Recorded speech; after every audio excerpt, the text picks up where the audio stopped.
boxes move into a dream house. It was just breathtaking. It was love at first sight. That soon becomes their worst nightmare.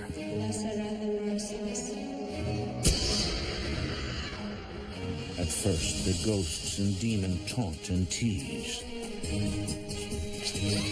I couldn't believe what I was seeing. This cannot be happening. But then, they attack. I saw her gasping for air. Will the family get out before the house claims its next victim? In America, there is real evil. It lurks in the darkest shadows and in our most ordinary towns.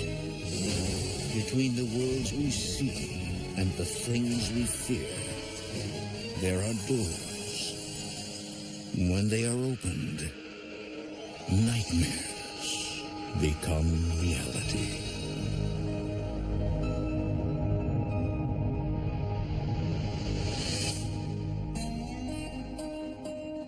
Nestled in the Ozark Mountain region of northwest Arkansas, the small town of Lowell is the kind of place people move to for a slower pace of life and the peace and quiet of country living.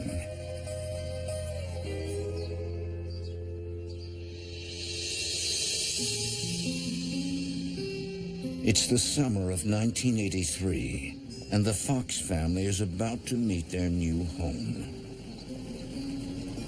When we first pulled up to the driveway, it was just breathtaking. It was like Gone with the Wind, Arkansas style.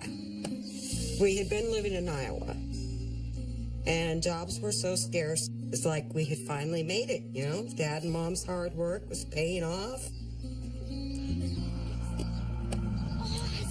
The house has plenty of room for the family. Father Jesse, Mother Carol, and their two children, Mary and Wesley.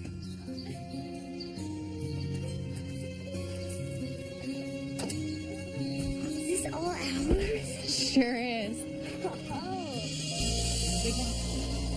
The house was one of the largest houses I'd ever seen in my life. Moving out of the small trailer into the large house was, an incredible feeling for me. I was very happy for my mom and my dad, but also, for my sister. Wesley was my baby, and he was 8 years old. There's 9 years between Mary and Wesley. Mary quit school. She was 17, and we depended on her to take care of Wesley and do the work around the house. Thanks, Mom. My mother is still to this day one of the sweetest, kindest people I have ever known.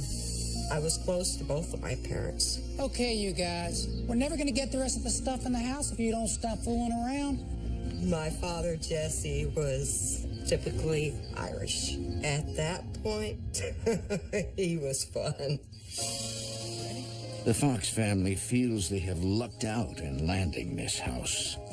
The plant manager at the cannery where Jesse works rents the home out cheap to employees. Grab the door there, buddy. Carol and Jesse are surprised at how inexpensive the house is.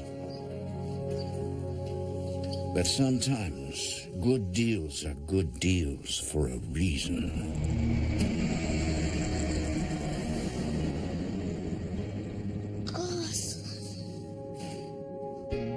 You said it was nice, but this is amazing. Dad, where am I going to sleep? Well, that's the best part, kiddo. You each get to pick your own rooms. Really? All right! Wesley, I'm older than you, so I get the biggest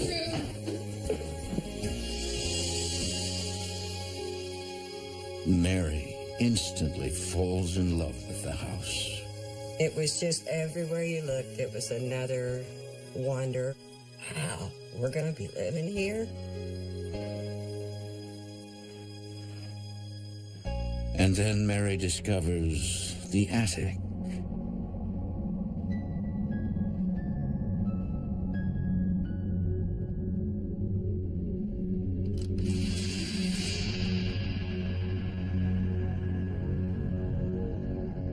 attic was like every teenage girl's dream. It was pretty much soundproof, so I could listen to my music as loud as I wanted. It was just great. This is gonna be my room. But Mary has no idea that the house harbors dark secrets. And in the place she's chosen as her bedroom, unspeakable atrocities have taken place.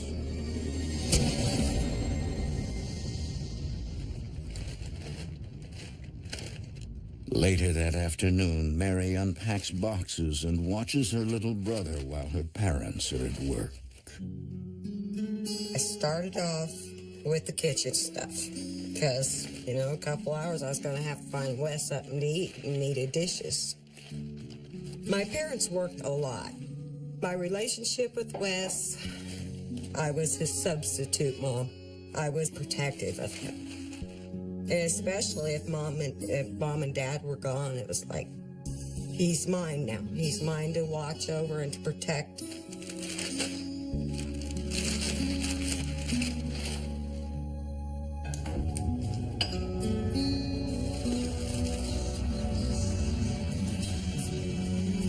Suddenly, Mary gets the feeling there's someone in the room.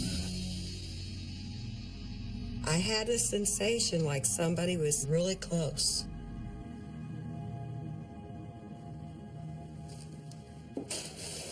And I feel a little breeze. It was a cool breeze. No vents, no air conditioning. I didn't even have a box fan set up in there yet. This is July in Arkansas. It's hot and it is very humid. Outside, nothing stirs. I thought it was strange, but there's got to be a reason for it. I decided it's an old house. There's probably cracks and God only knows what else.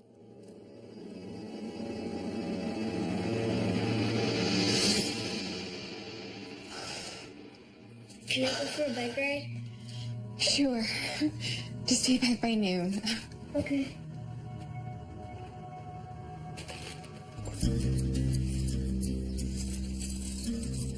Wesley decides to explore his new stomping grounds. I decided I wanted to just go ride around the neighborhood. Well, I don't get very far away from the house. I cross the tracks, and there's kids sitting outside. Hey, who are you? You don't live around here. Now I do. Just moved in the big house back there. I wouldn't live there if I was you. Why? That house is haunted. Get out! No, that house is very haunted. I've seen it. There are no such things as ghosts. R2. Ghosts did not exist. It was all just crazy nonsense, kids being kids kind of thing. A few days later, the house is mostly unpacked, and the Fox family is ready to entertain.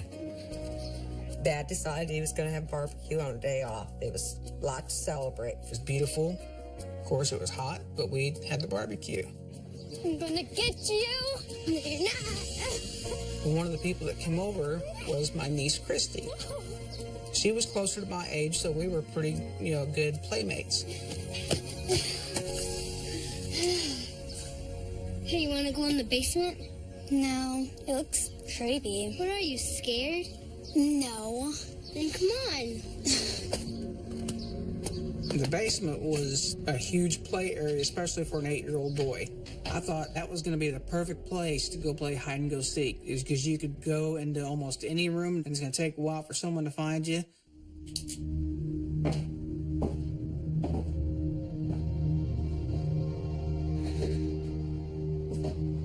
I told you this was gonna be creepy. You were right.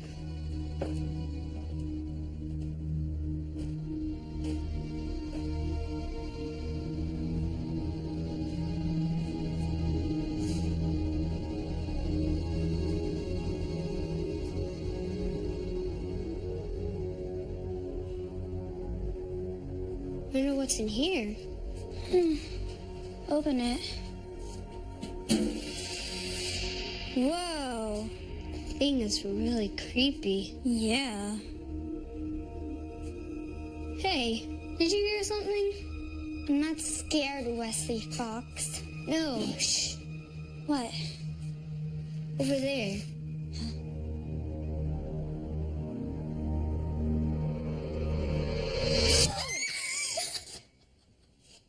Wesley! I think we should go back outside. Yeah, okay. Hey, look at these old shoes. Whoa. We noticed a pair of old-fashioned shoes. You know, the shoes didn't look like anything other than just a pair of old shoes. They must have been left behind by the people who used to live here. I don't know, I'd never seen them before. You haven't?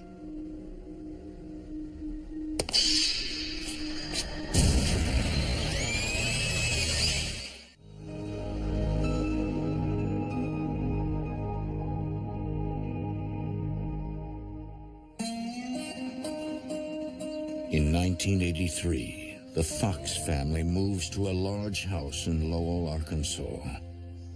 For 17-year-old Mary, their new home is a dream come true. When I first pulled up the house, it was love at first sight. It was like a plantation. But within hours of moving in, Mary senses an unknown presence. Hey! At the same time, her 8-year-old brother Wesley hears the local rumor about the house. I wouldn't live there if I was you. Why? That house is haunted. Get out! I'm gonna get you! A few days later, the Fox family invites friends and family to a housewarming barbecue. Wesley dares his niece Christy to explore one of the spookiest places in the house, the basement. Hey, look at these old shoes. When I saw the shoes moving, I couldn't believe what I was seeing. This cannot be happening. This can't be real. We took off running up the stairs. We didn't know what it was, but it scared us. Mom! Dad! Mom! They moved! They moved! There were shoes in the basement, and they walked with no one in them. In the basement. Wesley, I told you no running on the stairs. We tried to tell Mom exactly about the shoes moving, how it happened, but she was angry because we were running up the stairs. Haunted! They told us that those shoes had moved. And how could they move on their own? So we thought it was in their imagination. But they did, really! Wesley looked like he had just seen the devil himself. And Christy, too. Our house is haunted, just like the kids down the street told me. It's haunted! All right, Wesley, no more tall tales. Y'all go play. Kids, huh? Oh, boy. We knew she wasn't going to believe us. It ran through my mind that, you know, the neighborhood kids were right. This house is haunted. And the neighborhood kids are not the only ones with suspicions. I guess the rumors are true. They didn't know about the stories? The murders?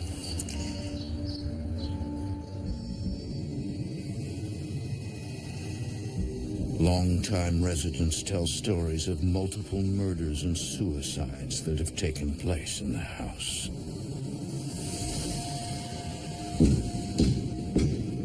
One rumor is about a mean-spirited philanderer who lived in the house in the 1930s with his wife and mistress. When I say I expect dinner on the table, I expect it. You think I'm made out of money? That we can go out all the time? Your job is in the kitchen, and if you don't like it... Then one day, one of them snapped. That's where I found you.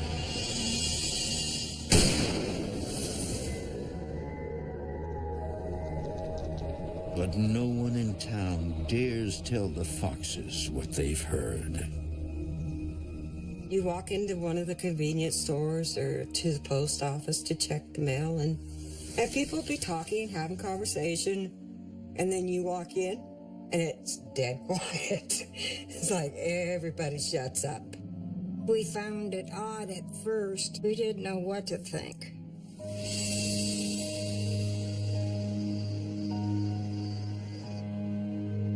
Several weeks after moving into the house, Mary is up late watching a movie.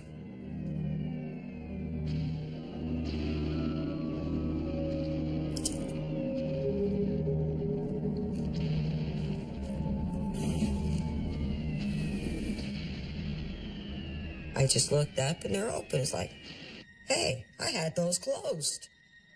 I thought it was the wind. There's lots of big windows, and we had those windows open almost all the time.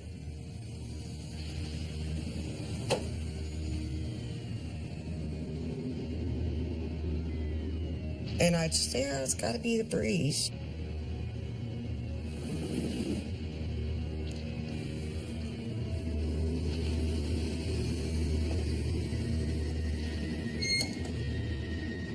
Well, I got up and closed them again. And then I locked one of them. They had the little old-fashioned locks. If you lock the last door, then that lock is supposed to keep the first door from being able to open.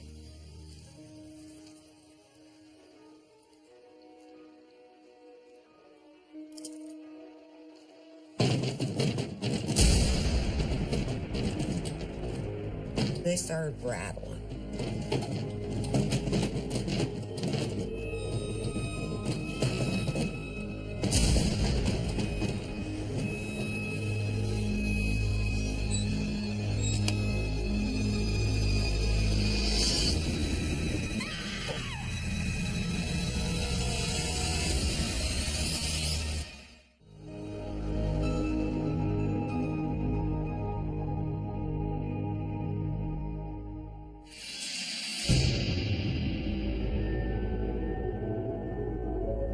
Within days of moving in, Mary Fox and her younger brother Wesley know that something is wrong, terribly wrong, with their family's new house in Lowell, Arkansas. Hey. Wesley sees shoes move on their own in the basement. While Mary senses they are not alone in the house. It felt like you were intruding.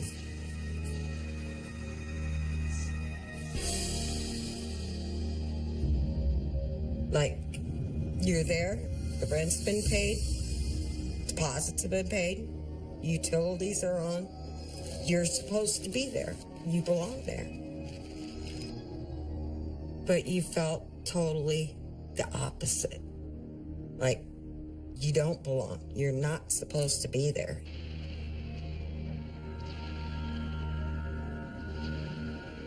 Late one Saturday night, Mary feels threatened as the entity in their house grows bolder.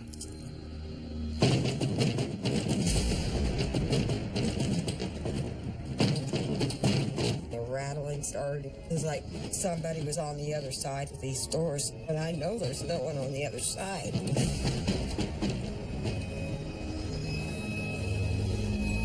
And then, boom, they went open.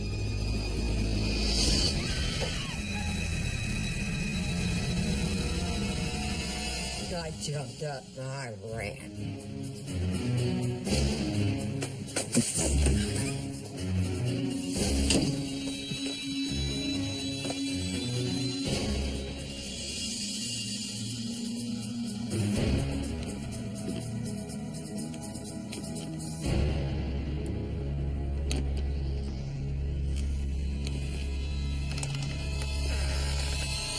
Mary, do you know what time it is? Mom, Mary, it's late. You've been running through the halls. You've left all the lights on downstairs. Do you think your father and I are made of money? I'm sorry, but... Mom was a very light sleeper. I got the lecture about how, yeah, I'm a night owl, but other people have to get some sleep because they have to get up and go to work the next day. think something's wrong with this house. The house is fine. I'm going back to bed, and you should too.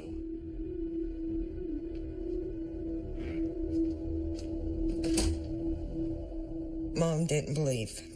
Now I'm getting mad at this point. And I was like, yeah, some real strange things are going on in this house. Too bad the parents are too blind to see it. I cried myself to sleep that night, trying to figure out how am I going to explain this to Mom and Dad to make them understand what they've done. Despite her mother's dismissive attitude, Mary is certain their house is haunted.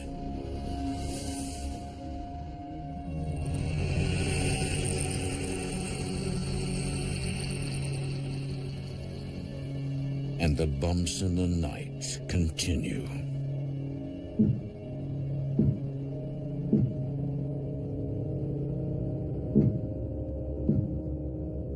"3:30, 4 o'clock in the morning, and to me it sounded like somebody was hitting the table. Carol thinks Mary is up late again. She decides it's not worth her precious sleep time to get up. What the hell was she doing? You know, she knew we had to get up early. But Mary is fast asleep.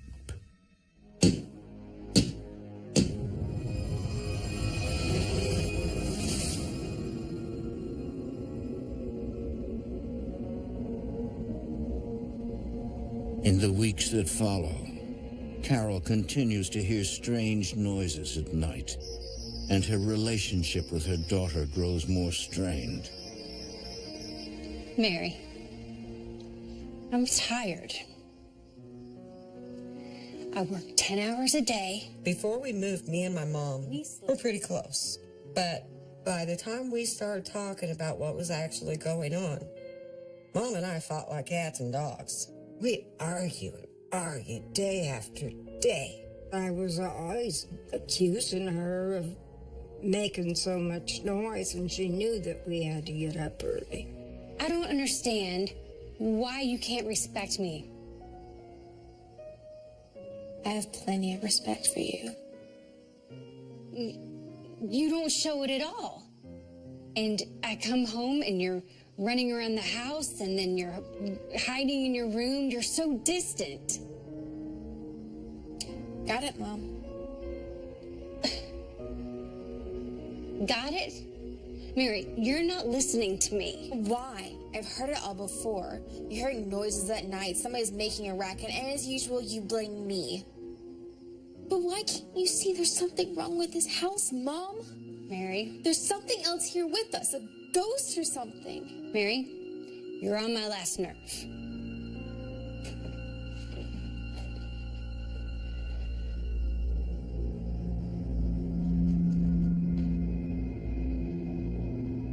I was tired of being accused of doing stuff I didn't do. They're supposed to be doing the protecting. But they refused to see.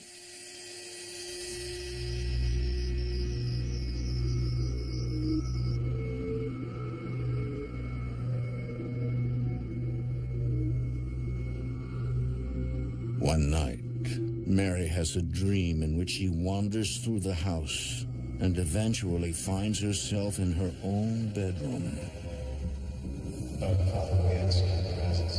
I'm seeing the attic and I see hooded figures. All of them but one are in black. And there's one that's in a red.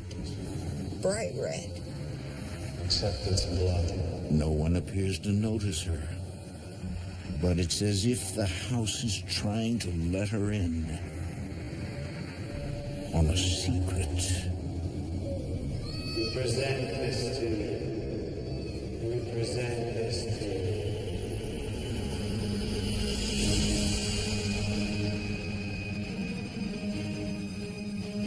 Blessed are the unholy. Blessed are the merciless. Blessed are the merciless. Blessed are the unholy. Blessed are the unholy. Blessed are the merciless. Blessed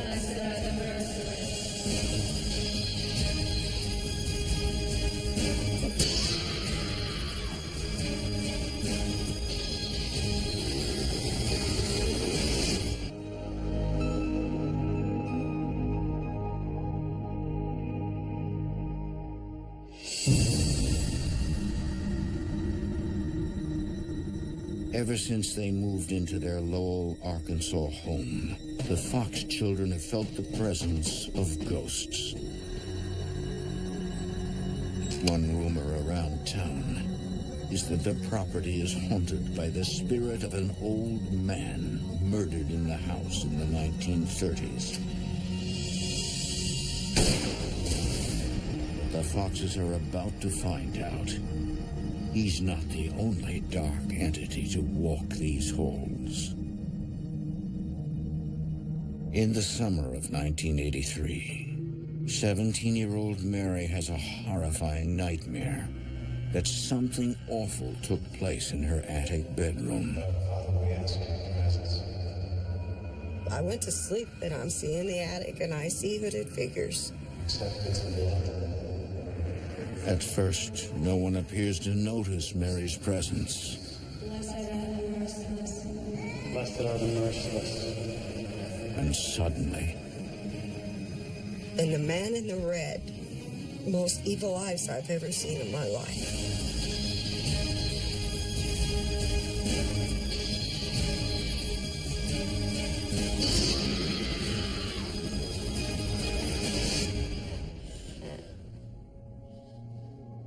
Mary is horrified. She believes this is more than just a dream. It's a message from beyond. It was too vivid. It was too real. I think the guy in the red, I think he was showing me a story. A story that could have an unhappy ending for Mary. After that, I decided I'd never sleep again in my life.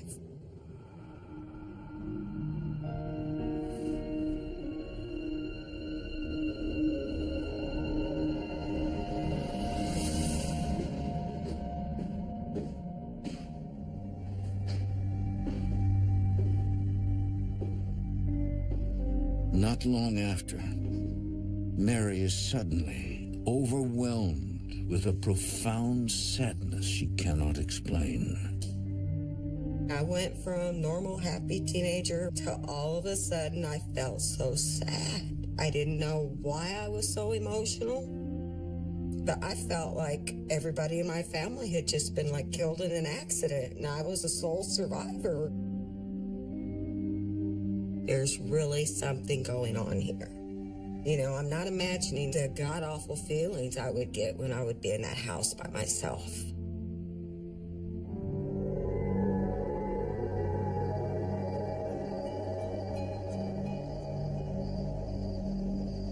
And Mary is not the only one who feels the evil in the house. For weeks, 8-year-old Wesley has been sleeping on a cot in his parents' bedroom. Well, there was no way I was going to sleep by myself. It just wasn't going to happen. That is one creepy house. One night, Wesley's father works late, but in spite of the presence of his mother, Wesley struggles to sleep. I was trying to sleep. No matter how hard I could not sleep.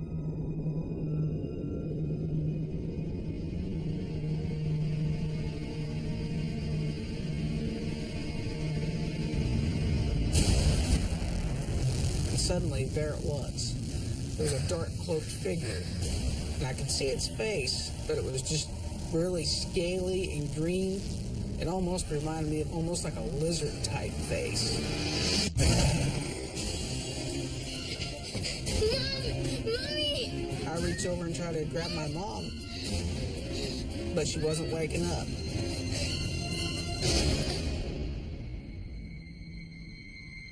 Then, suddenly it was gone.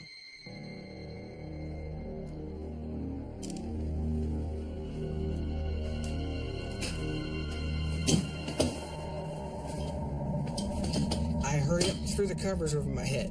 I didn't care if it was hot or not. Wesley eventually tells his mom about what he saw, but she dismisses his fears. This figure had like a green scaly face. It was really scary, but nobody's believed me.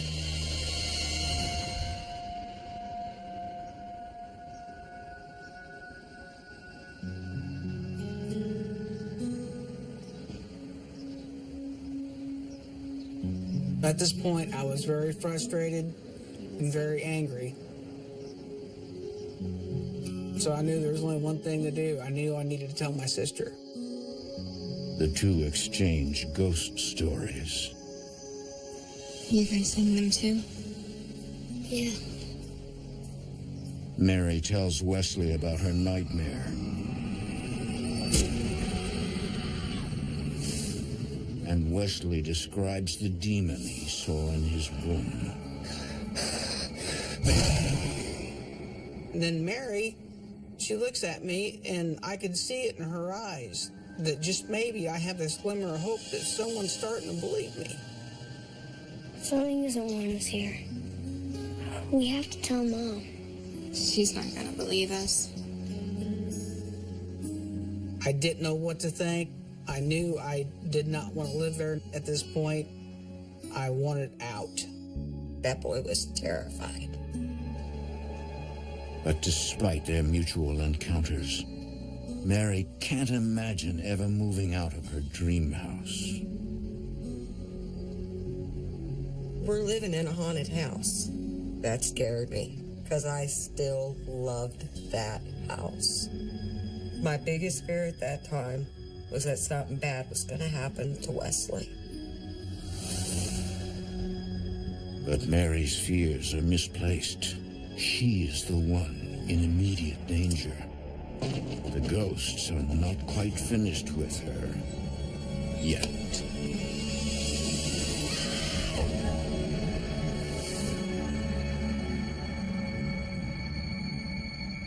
One morning, Mary discovers she's fallen asleep on the living room couch. No.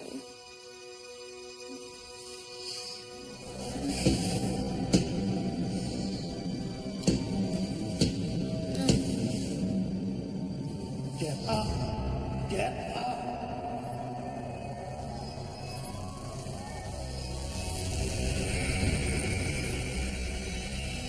Get up.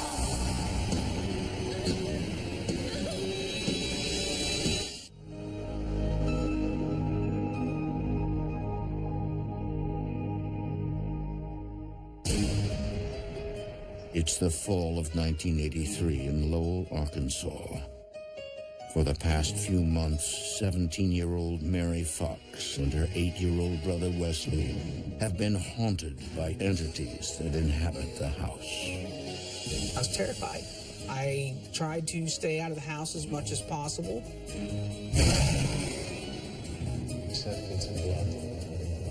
There's really something going on here. There's a very dark energy. One morning, Mary wakes to find out no place in the house is safe. I thought I was seeing things, or maybe I wasn't quite awake like I thought. I put my head down to go back to sleep. Next thing I know, that man is like right there in front of me, and he's got that cane. No, stop it! No! Stop!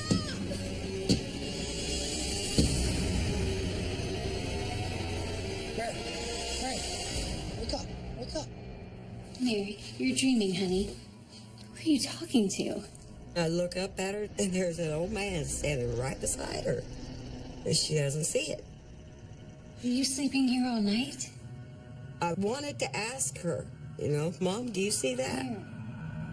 But the words wouldn't come. I'd open my mouth and nothing would come out. Listen, I'm late for work. I'll see you later, okay? You got it? Yeah, got it. Hey, why don't we straighten this up and get some breakfast, okay? Come on.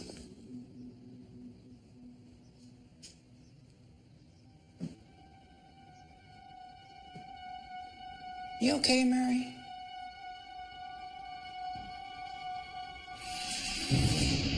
What happened to you? It's dark, black and purple bruises all across the lower part of my legs. Nothing? This ain't nothing. How'd you get those bruises? I don't know. What do you mean you don't know? No. For Jesse, this is the last straw.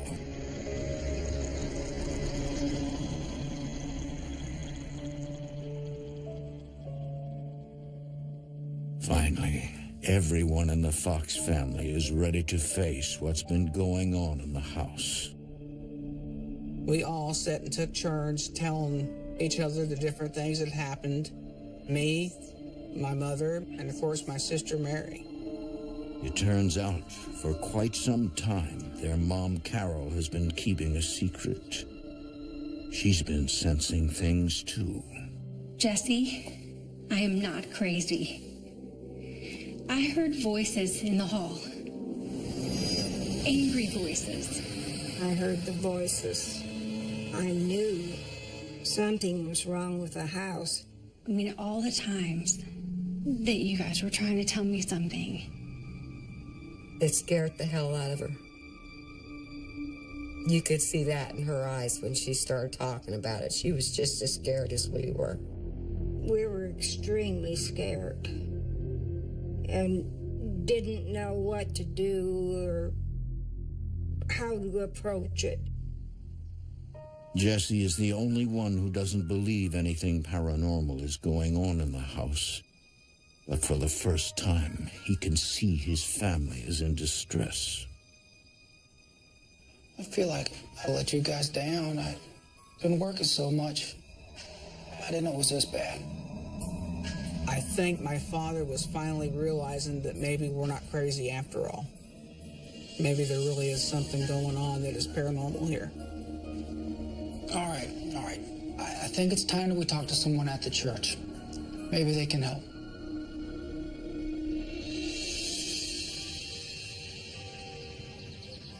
Later that day, Carol and Mary visit their local minister. He turns out to be more skeptical than supportive. He said he didn't believe there was devils or any demons. It made us feel that he just didn't care. He had no interest in trying to help us at all. But he does leave them with one bit of counsel. Read from the Bible, read out loud. Preferably from when Jesus is talking. That gives you more power.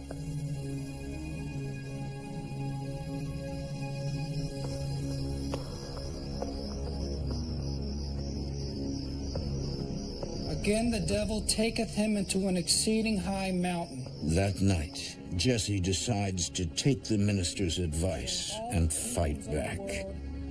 And the glory of him. Then saith Jesus unto him, Get thee hence, Satan, for it is written, Thou shalt worship the Lord thy God, and him only shalt thou serve. Dad! Jesse! Some stabbed me. It's like something grabbed a hold and kind of burned his hand. We were very scared. Not only did it go across the room, it went into the next room. And these were big rooms. We'll figure it out. We'll figure it out, okay? Okay? At that moment, I realized that there was a lot of power with this entity. I knew it was a very strong entity doing these things. So now, as an 8-year-old boy, I'm fearing for my life.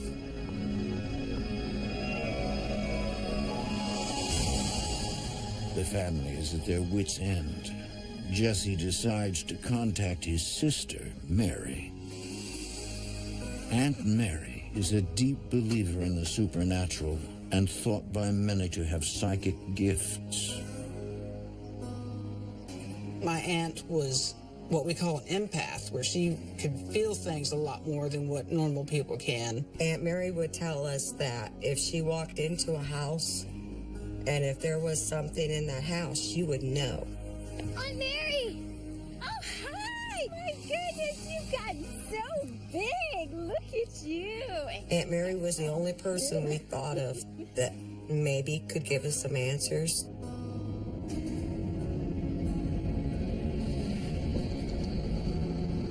Aunt Mary immediately senses there is something wrong with the house.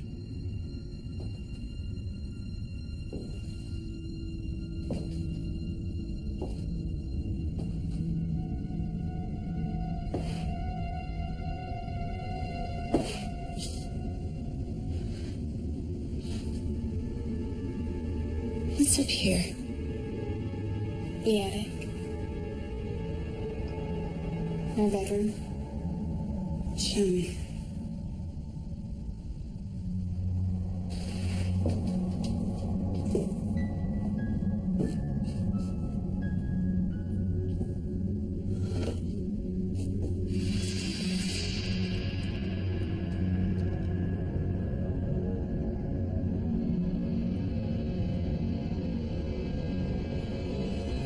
She knew it was bad. She knew that the attic was evil.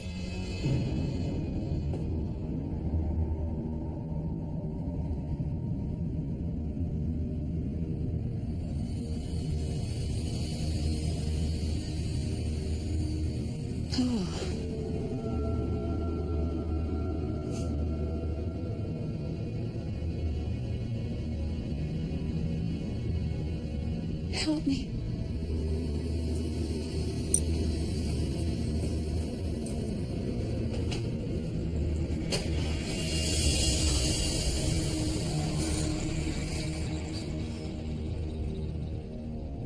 We pulled it up, and when we did, there was that pentagram in red. Do you feel the energy in here? Do you feel it?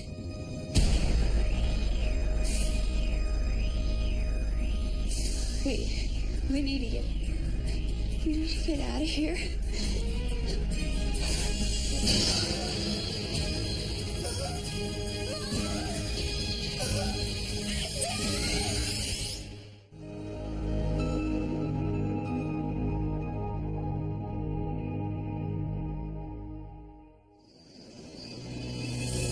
It's the fall of 1983. For the past few months, the Fox family has endured the torments of dark entities in their Lowell, Arkansas home.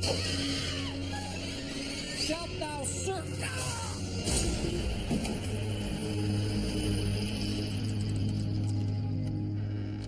Jesse's sister Mary, a psychic, comes to their aid. Help me. Immediately, she senses the evil in her niece's bedroom when they uncover a pentagram, a sign of the devil. I didn't know it was there, and I did not feel its evil. That scared me too. It was terrifying, confusing, because the attic was my sanctuary. We need to get out of here. And Mary? And Mary? I saw her gasping for air. Dad! She was being attacked. Whatever is in that attic did not want her there. What's going on? What's going on? Is everything okay? What is that? There's something evil in this house. It's a pentagram. She thought it was connected to some type of a coven. She thought it was devil worshippers. And she thought that probably it was connected to the dreams and what I had seen in the dreams. Aunt Mary believes that satanic rituals in the house conjured the demon, which may have trapped the spirit of the man who was murdered in the house. But that's not all. Aunt Mary warns that young Mary is in danger. And I think it's after Mary. Me. The demon is now trying to possess her. Aunt Mary said that she had the impression that if we stayed any longer, I would be possessed, that I probably would have killed my parents. I probably would have killed Wesley. Maybe I'd just set the house on fire with all of us in it, you know? Something god-awful was gonna happen. This house has a grip on you, Mary. She advised us not to spend another night in that house.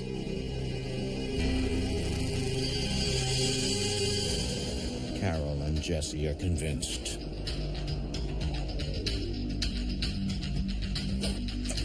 I'm gonna take this stuff to the car, okay? I'll meet you out there. Okay.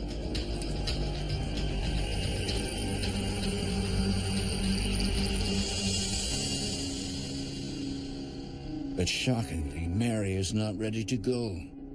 She is suddenly overcome with an inexplicable calm, as if something is holding her back. I was the only one that wasn't scared anymore. I didn't want to leave. I don't really know why. I wasn't worried about Wes. I wasn't worried about me. Mary, what are you doing? You need to pack. We're never going to find another house like this. Mary, this house is dangerous. We're not staying here another night. Come on, now. I begged and I begged and I begged both of my parents. Please, let's just stay, please. Don't move us from here. Why do we have to give up this house? Because of a little fear? Dad, what's wrong with Mary? Just get in the car, Wes. She'll be better once we get her out of this place. Okay, let's go. I loved that house. And I don't know if it was like an artificial love, like some thought or desire that they had put in my head. It felt like it had been given to us and then ripped out from underneath us, like a very cruel joke.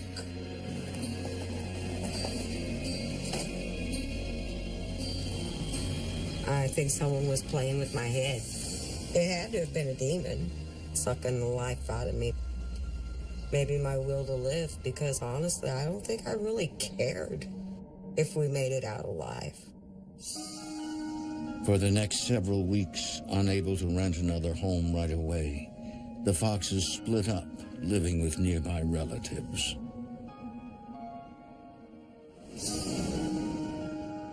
They would never step foot in the house again. In 1985, 2 years after the Foxes fled, it was torn down.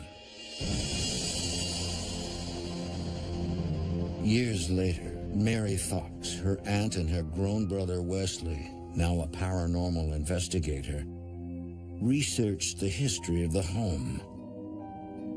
Several locals spoke of a coven that once met at the house. There was a lot of rumors that there was devil worshiping done on that property. Further research confirms that there was a man with a cane who was killed in the house.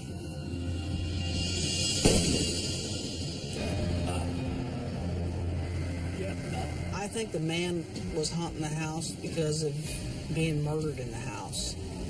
I think that was his domain, his place to torment anyone that he could.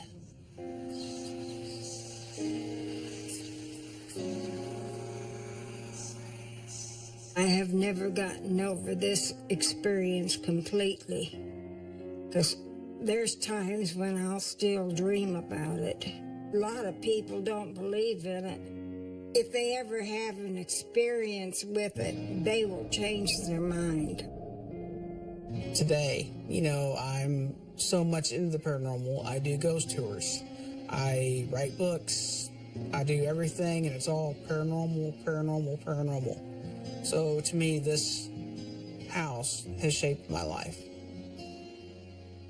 To be tortured by something that you can't see, but you know it's there.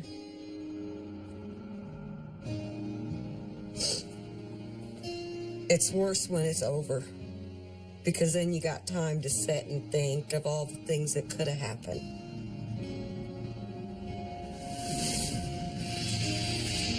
In spite of the terror she encountered there, Mary longs for her house and the attic bedroom. I still loved that house. My favorite book's Gone with the Wind, and this was like our Terra. To this day, if I win the lottery, I'm going to build a house just like it.